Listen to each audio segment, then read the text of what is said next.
xafa bo'lmanglar-yu, bizanikilarda poddershka qilish madaniyati juda ham yomon. Nimagaligini tushuntirib beraman. Blogimni endi yuritishni boshlagan vaqtlarimni eslasam, videolarimga faqat adam bilan oyimgilar like bosib, kommentariy yozib o'tirishardi. O'zimni o'rtoqlarim, yaqinlarim, tanishlarimdan bo'lsa, faqatgina so'raganimda qanaqadir reaksiya bo'lardi. Shunda ham hamma poddershkada bo'lgan deb bo'lmaydi.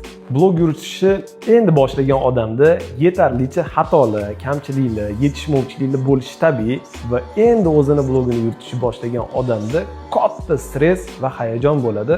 Odamlar o'zi meni qanaqa qabul qilyapti, yaxshi kontent chiqaryapmanmi yoki yo'qmi, yoki odamlarga yoqmayapmanmi degan katta qo'rquv bo'ladi. Bu vaqtda siz bosayotgan like, qaysidir kommentariyalar, repostlar sizga hech narsadek tuyulishi mumkin.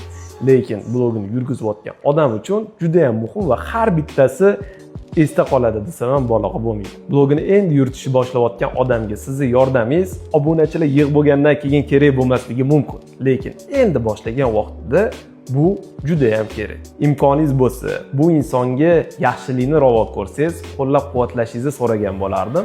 Nasib ertaga ko'tarilib ketgandan keyin shu yigitni ko'tarilishiga men sababchi bo'lganman deb eslab yurasiz. O'zimni ham yaqinlarimdan shu videoga bitta like so'rayman.